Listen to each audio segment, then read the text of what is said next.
नमस्कार, आप देख रहे हैं स्टेट मिरर हिंदी। मैं हूं आपके साथ रितिका शर्मा। आइए नजर डालते हैं 25 बड़ी खबरों पर। मॉस्को में विदेशी पत्रकारों से बातचीत के दौरान पुतिन ने कहा, यूक्रेन से जंग खत्म करने की समय सीमा तय करना मुश्किल।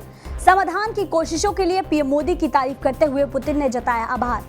बहराइच हिंसा में बड़ी कार्रवाई की तैयारी, मुख्य आरोपी अब्दुल हमीद समेत 23 के घर चलेगा बुलडोजर। पीडब्ल्यूडी ने 23 घरों पर नोटिस चस्पा किया है। नोटिस जारी होने के बाद अतिक्रमणकारियों में मचा हड़कंप। बारामूला के सांसद इंजीनियर रशीद ने प्रेस कॉन्फ्रेंस को किया संबोधित। उमर अब्दुल्ला पर तीखा हमला बोलते हुए कहा, केंद्र सरकार पहले ही कह चुकी है कि वो राज्य का दर्जा बहाल करेंगे, तो बार बार राज्य का दर्जा मांगने का क्या मतलब है। दिल्ली के आनंद विहार इलाके में कोहरे की छाई परत, AQI गिरकर 334 के पार पहुंचा। बहुत खराब श्रेणी में पहुंचा हवा की गुणवत्ता। दिल्ली में यमुना नदी के पानी पर फिर तैरता दिखा झाग, कालिंदी कुंज इलाके में नदी प्रदूषित। दिल्ली के पूर्व मंत्री सत्येंद्र जैन ने आप के राष्ट्रीय संयोजक अरविंद केजरीवाल से की मुलाकात। मनी लॉन्ड्रिंग मामले में जमानत मिलने के बाद आप नेता सत्येंद्र जैन को तिहाड़ जेल से किया रिहा। तिहाड़ जेल से जमानत पर रिहा होने के बाद दिल्ली के पूर्व मंत्री सत्येंद्र जैन ने किया चौंकाने वाला दावा। कहा, देश में हो रहे अत्याचारों से लोगों को डरना नहीं चाहिए। देश को जिस रास्ते पर ले जाया जा रहा है वो बेईमानी और अत्याचार है।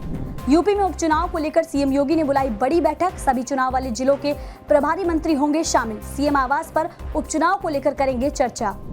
यूपी में उपचुनाव को लेकर निषाद पार्टी ने बुलाई बड़ी बैठक। प्रदेश सरकार में कैबिनेट मंत्री डॉक्टर संजय निषाद की पहली बैठक निषाद पार्टी के पदाधिकारियों के साथ होगी। दूसरी बैठक पार्टी के समस्त विधायकों के साथ उनके आवास पर होगी। आरएसएस प्रमुख मोहन भागवत का मथुरा दौरा, आरएसएस को अखिल भारतीय कार्यकारी मंडल की बैठक में होंगे शामिल। भागवत 8 दिन तक प्रवास पर रहेंगे। 25 और 26 अक्टूबर को महत्वपूर्ण बैठक होगी आयोजित।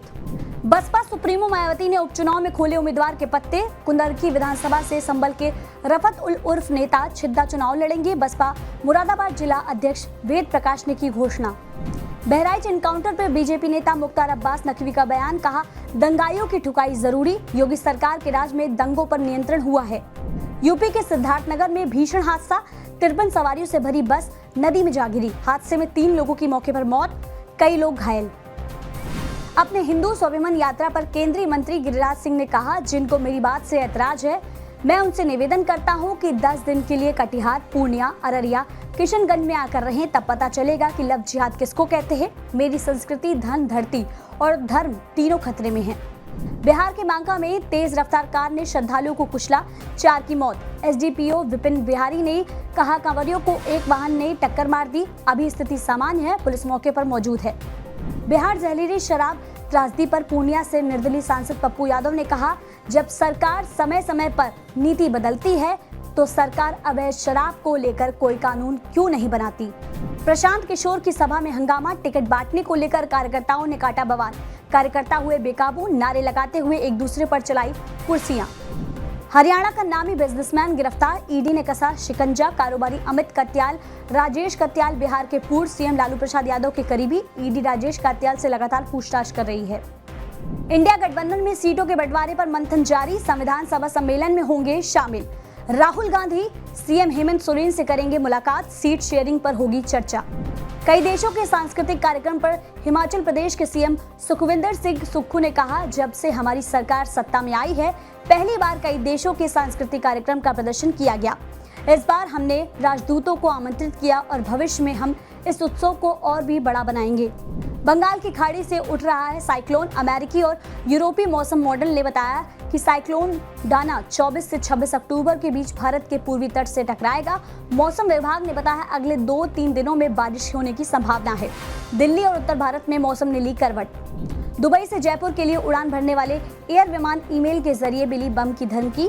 जयपुर अंतर्राष्ट्रीय हवाई अड्डे पर सुरक्षा बलों ने की गहन जांच, कुछ भी संदिग्ध नहीं मिला। Jaipur airport police SHO Sandeep बसेरा ने दी जानकारी। रूसी राष्ट्रपति व्लादिमीर पुतिन ने की बॉलीवुड की प्रशंसा। कहा, अगर हम ब्रिक्स सदस्य देशों को देखें तो मुझे लगता है कि भारतीय फिल्में सबसे लोकप्रिय हैं। हमारे पास एक विशेष टीवी चैनल है, इस पर 24 घंटे भारतीय फिल्में दिखाई जाती हैं। सलमान खान को मिल रही लगातार धमकियों के बीच उनके पिता और राइटर सलीम खान का एक इंटरव्यू आया सामने। सलीम ने सलमान खान को लेकर बेबाकी से रखा अपना पक्ष। कहा, माफी मांगना ये स्वीकार करना है कि मैंने मारा है। सलमान ने कभी किसी जानवर को नहीं मारा। भारत और न्यूजीलैंड के बीच 3 मैचों की टेस्ट सीरीज का पहला मुकाबला बेंगलुरु में टेस्ट के चौथे दिन ऋषभ पंत ने बरसाए छक्के, सरफराज लगा रहे चौके, भारत के 300 रन पूरे। सही